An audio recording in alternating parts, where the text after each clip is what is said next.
Captain Midnight. This video is brought to you by CuriosityStream.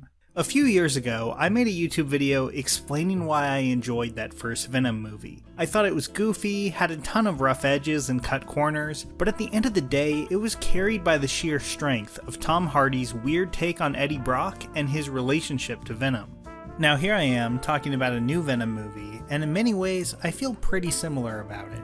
Let There Be Carnage is a movie that knows what worked well in that first film and doubles down on it, giving us a Venom that's more in line with the fun and goofy version of the character that you'll find in the PS1 Spider-Man game and some of the 90s comics. I think it works. Eddie and Venom often play like a classic comedy duo, even down to the slapstick gags. If that worked for you in the first movie, like it did for me, that'll probably still work for you here, as the film is more than happy to lean into those elements. But when the film decides to stray from its title character, well, that's when it's on much shakier ground. I want to get into both aspects of the film this week, and why I think Let There Be Carnage was so close to being something special, but doesn't quite manage to get there. Before I do though, I do want to mention that there will be spoilers, some of them that I'm really looking forward to talking about, so just be warned.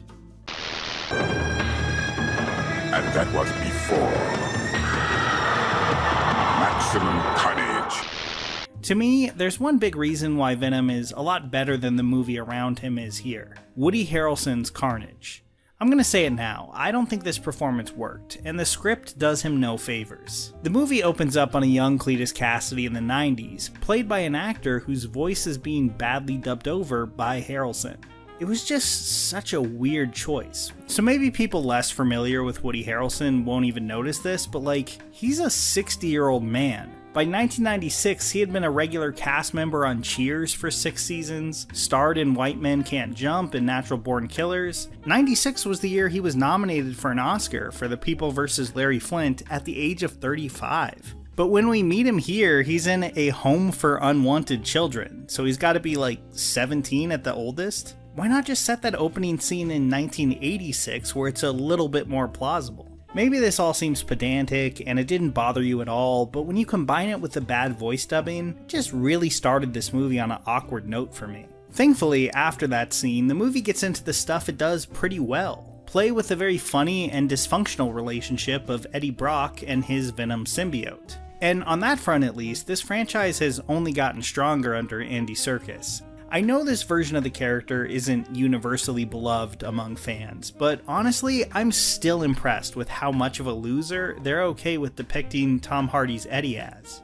In today's blockbuster landscape, where action stars like The Rock and Vin Diesel have it built into their contracts that they can't lose a fight or ever appear too weak on screen, Hardy's performance remains refreshingly free of vanity and ego. His Brock is a sweaty, constantly overwhelmed guy who lives in a cramped apartment with 2 chickens and is not exactly anyone's idea of an action hero. He's not even a particularly good journalist. The only big story he manages to break in the movie is, as Venom says, the symbiote doing his job for him. But then Venom isn't exactly the ultimate hero either. Even more so than in the first film, they do a good job of making this computer-generated goop feel like a real character. He's full of bluster, he's rash, a bit cowardly, and constantly in need of attention. They make for a great pair of lovable losers, and almost everything the movie does well can be chalked up to how much fun it is to watch them play off each other. And while I'm complimenting the movie, I might as well toss in a mention of how weirdly endearing I find the characters of Anne and Dan. One thing that I see said a lot about these movies is that they completely waste Michelle Williams, and I gotta say, I think I disagree. Williams plays a lot of deeply sad characters. Whether it's the grieving mother of Manchester by the Sea, or the woman fighting to survive on the Oregon Trail in Meek's Cutoff, she's not exactly known for her lighthearted performances. Here she gets to cut loose and have a good time. That scene of her flirting with Venom at the convenience store lets her play material that she isn't known for doing in earnest Sundance dramas. And Dan is just a solid comedic foil, constantly there to be the Jerry Smith of the group, making for another solid character for Venom to play off of. So if I enjoyed all these things about it, why is the title of this video fairly negative? To me, there's just one big issue that this movie can't quite overcome. Carnage. Everything that this movie does well with Venom, making him feel like a real character, a symbiote with a fleshed out personality and point of view, it just drops the ball on with Carnage. It kind of feels like the movie knows the tone that it's going for when Venom is on screen, but is completely lost when he or Eddie isn't. I feel like they had a couple options they could have gone with when it comes to Carnage. One is to make him truly dark and scary, taking his depravity seriously and trying to play the serial killer stuff and his relationship with Shriek without a hint of camp. That probably would have made a lot of Carnage fans happy, but it would have been a really odd fit for the tone of the rest of the film. The other would have been to embrace the camp, turn everything up to 11, and play Carnage and Shriek scenes just as comedically as the Venom and Brock relationship. Instead, I feel like the movie tries to split those options right down the middle, and the result is that Carnage and Shriek end up feeling very undercooked. I think Serkis needed to make some bolder choices with characterization here, because as it is, Carnage comes off as just a little boring. And say what you will about Carnage, he's often ridiculous and over the top, but he's not usually dull, so that's a problem. Woody Harrelson as Cletus doesn't go nearly as big or as intense as I was expecting. But an even bigger problem is that the Carnage symbiote is barely an active and present voice in the movie at all. I mean, really, what do we know about Carnage apart from Cletus in the movie? He doesn't like Shriek because her powers hurt him, and he doesn't like Venom because he was born from Venom, and that's basically it. I often find Carnage obnoxious, but at least he usually has a strong personality. In this movie, his symbiote mostly comes off as Venom, but boring. I actually think the idea that Venom defeats Carnage because he and Eddie are a good match while Carnage and Cletus aren't is a perfectly good one. But if the Carnage material had just been a little bit more better written, they could have actually done something with that dynamic. Create an interesting story for Carnage beyond just using Shriek as a plot device and almost nothing else. As it stands, I think Venom's hilarious last line to Cletus is mostly there to paper over the fact that Cletus himself was so underwritten. So that's where my big problem comes from in this movie. I enjoy a lot of it, and I like that these movies are willing to be far more goofy than your average Marvel film. But at the end of the day, Carnage was half the film, and it just didn't quite feel like anyone was trying very hard with him here. Harrelson just kinda seems like he's collecting a paycheck, and the symbiote himself is pretty bland. It's not a fatal blow to the movie, but it does make me think there's still a better comedic Venom movie out there, still waiting to be made. But I guess I should finally talk about the Tom Holland of it all. Bummer. You're in the doghouse now, dude.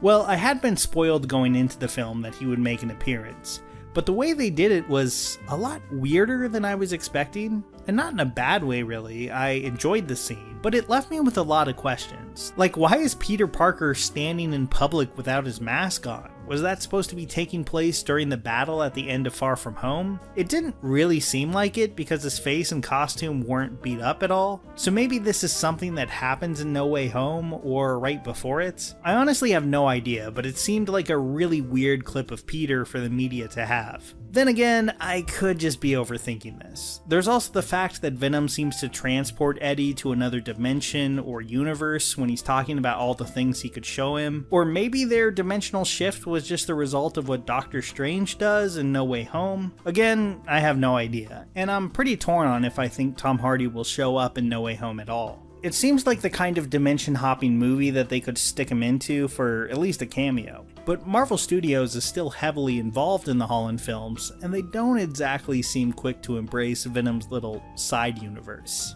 All that said though, I think what this scene does do is make Sony's intentions clear. They really want to have Venom and Holland Spidey really share the screen at some point in the future. I have no idea when and how that will happen, but it seems like a fairly safe bet that it will. Which I'm not opposed to. While I'm not super excited for things like the Morbius movie, I do really like Hardy's take on this character. And I think putting him in a film with Holland's Spider-Man, who can handle the comedic stuff well, would be a recipe for some great scenes. It's definitely a weird move though, so I'm interested to see what you all have to say in the comments below.